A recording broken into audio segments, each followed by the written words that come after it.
Assalamualaikum warahmatullahi wabarakatuh. Selamat siang semuanya.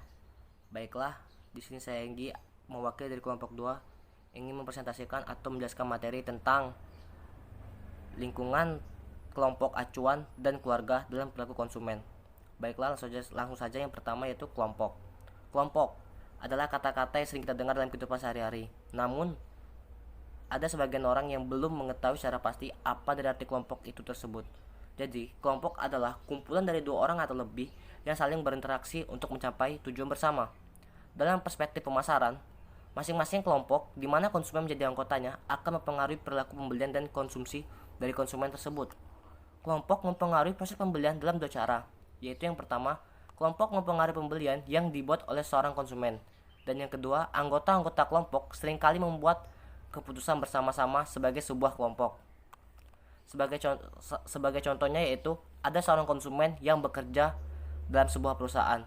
Konsumen tersebut tentu akan memakai pakaian kerja yang sesuai dari peraturan kantornya.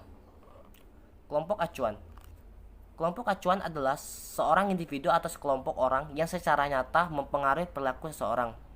Kelompok acuan ini digunakan oleh seseorang sebagai dasar untuk perbandingan atau sebuah referensi dalam membentuk respon afektif, kognitif, dan perilaku. Kelompok acuan ini akan memberikan standar dan nilai yang akan mempengaruhi perilaku seseorang. Dalam perspektif pemasaran, kelompok acuan adalah kelompok yang berfungsi sebagai referensi bagi seseorang dalam keputusan pembelian dan konsumsi. Kelompok acuan sering dibedakan ke dalam formal dan informal. Kelompok formal adalah kelompok yang memiliki struktur organisasi secara tertulis dan keanggotaan yang terdaftar secara resmi, misalnya seperti partai, politik, universitas, perusahaan, dan lain-lainnya. Sedangkan kelompok informal adalah kelompok yang biasanya terbentuk karena hubungan sosial, misalnya seperti kelompok bermain badminton, kelompok senam kebugaran, kelompok arisan, kelompok rukun tetangga, dan lain sebagainya. Pengaruh kelompok acuan. Ada beberapa pengaruh dari kelompok acuan, yaitu yang pertama pengaruh normatif.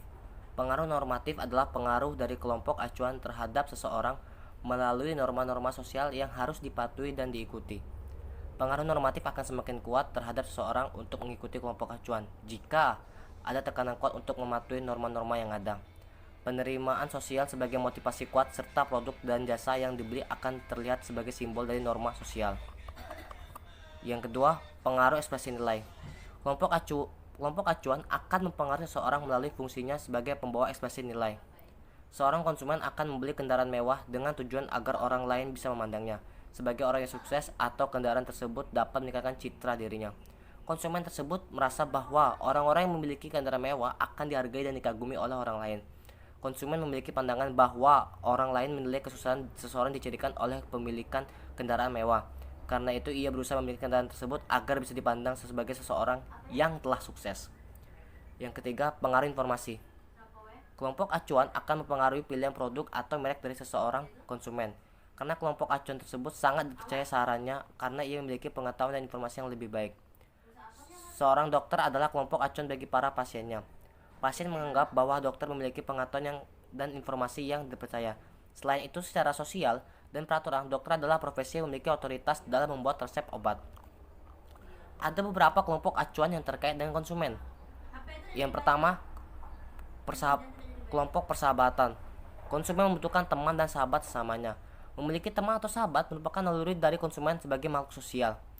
Teman dan sahabat bagi seorang konsumen akan memenuhi beberapa kebutuhan konsumen, diantaranya kebutuhan akan kebersamaan, kebutuhan rasa aman, kebutuhan untuk mendiskusikan berbagai masalah ketika konsumen merasa enggan untuk membicarakannya dengan orang tua atau saudara kandung.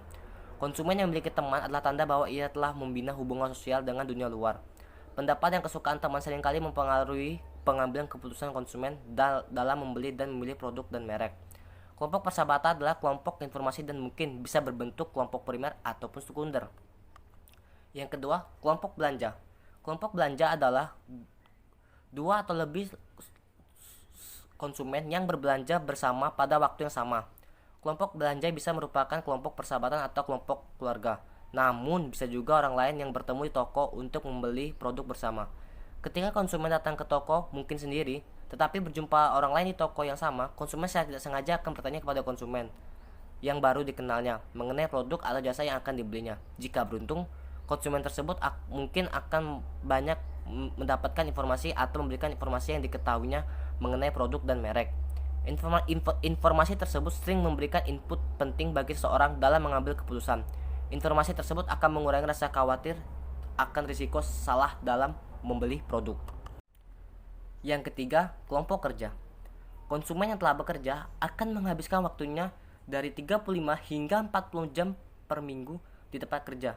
Ia akan berinteraksi dengan rekan kerjanya, baik dalam tim kecil maupun dari bagian yang lain.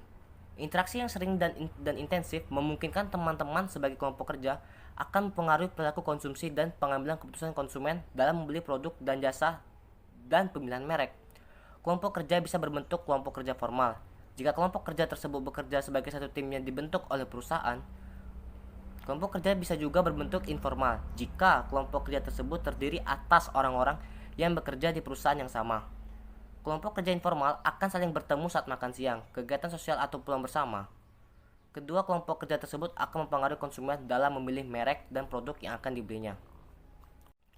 Yang keempat, kelompok atau masyarakat dunia maya. Berbagai kelompok yang telah dibahas sebelumnya menggambarkan kelompok yang dibatasi oleh geografik dan waktu, yaitu kelompok yang bertemu dan berkomunikasi lisan pada tuang waktu yang telah ditentukan. Perkembangan teknologi komputer dan internet telah melahirkan suatu kelompok atau masyarakat baru yang disebut kelompok atau masyarakat dunia maya, yang tidak dibatasi oleh batas kota, provinsi, ataupun negara, bahkan tidak dibatasi oleh waktu. Melalui internet dan yang lainnya, konsumen bisa menemukan orang-orang baru dan otomatis juga itu akan bisa mempengaruhi perilaku dari konsumen tersebut. Baiklah, materi yang kedua yaitu keluarga. Keluarga merupakan lingkungan yang paling dekat bagi semua anggota keluarga. Keluarga memiliki fungsi utama untuk mengembangkan kualitas sumber daya manusia, baik bagi semua anggotanya terutama anak-anak. Termasuk di dalamnya adalah fungsi untuk menjadikan anak-anak sebagai seorang konsumen. Para peneliti konsumen sangat tertarik untuk mempelajari bagaimana keluarga mengambil keputusan, terutama peran yang dimainkan oleh suami dan istri dalam pengambilan keputusan. Suami dan istri merupakan dua figur anggota keluarga yang sangat penting dan dominan di antara anggota keluarga lainnya, yaitu anak-anak. Sebagai keluarga yang telah hidup bersama bertahun-tahun, tentu telah membeli beratus produk dan jasa. Mereka telah mengambil keputusan berulang kali dalam membeli suatu produk dan jasa. Mereka telah memiliki pola pengambilan keputusan. Beberapa studi mengidentifikasi model pengambilan keputusan produk sebuah keluarga, yaitu sebagai berikut. Yang pertama, istri dominan dalam mengambil keputusan. Istri memiliki wewenang untuk memutuskan produk dan merek apa yang dibeli untuk dirinya dan untuk anggota keluarganya. Suami dominan dalam mengambil keputusan. Suami memiliki kewenangan untuk memutuskan produk dan merek apa yang dibeli untuk dirinya atau anggota keluarganya. Yang ketiga, keputusan autonomi. Keputusan yang bisa dilakukan oleh istri atau suami yang bisa dilakukan tanpa tergantung dari salah satunya. Si istri bisa memutuskan pembelian produk tanpa harus bertanya kepada suami, begitu pula sebaliknya. Dan yang terakhir yaitu keputusan bersama. Keputusan ini untuk membeli produk atau jasa dilakukan bersama antara suami dan istri.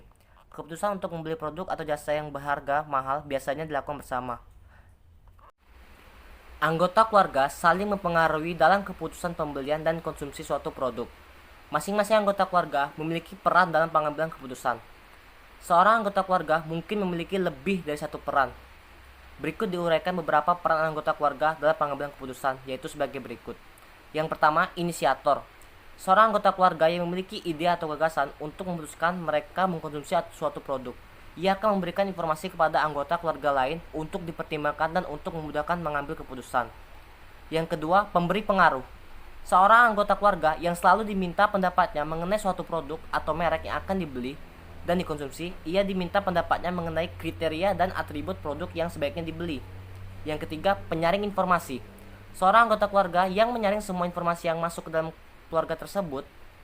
Contohnya seperti seorang ibu mungkin tidak akan menceritakan mainan-mainan baru yang ada di toko kepada anak-anaknya, agar mereka tidak akan menjadi konsumtif. Yang keempat, pengambilan keputusan. Seorang anggota keluarga yang memiliki wewenang untuk memutuskan apakah membeli suatu produk atau suatu merek.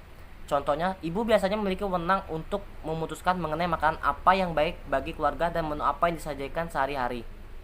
Yang kelima, pembeli.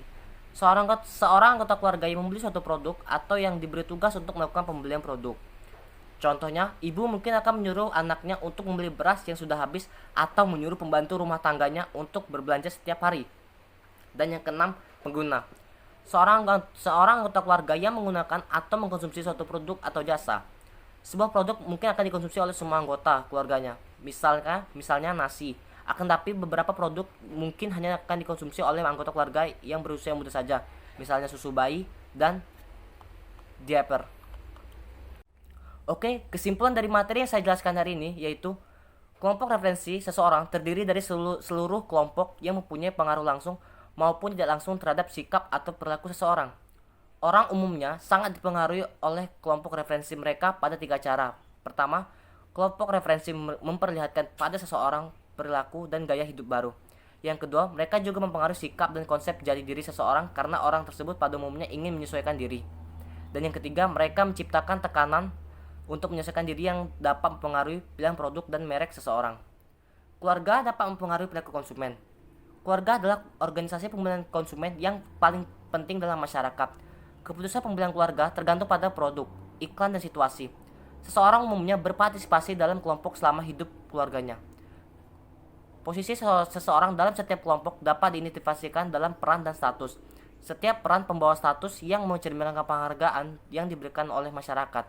Para anggota keluarga dapat mempengaruhi dengan kuat terhadap perilaku membeli. Kita dapat membedakan 2 macam keluarga dalam kehidupan pembeli. Pertama, keluarga sebagai sumber orientasi yang terdiri dari orang tua. Kedua, keluarga sebagai sumber keturunan. Di sini adanya hubungan yang saling mempengaruhi antara suami istri dan anak. Studi tentang keluarga dan hubungan mereka dengan pembelian dan konsumsi adalah penting, tetapi kerap diabaikan dalam analisis perilaku konsumen. Baiklah, segitu saja materi yang bisa saya jelaskan pada hari ini. Apabila saudara dan saudari ada yang ingin ditanyakan atau masih bingung terhadap materi yang saya jelaskan, bisa sekalian tanyakan nanti di aplikasi Edilink, dan file dari materi ini akan saya kirimkan juga di aplikasi Edilink.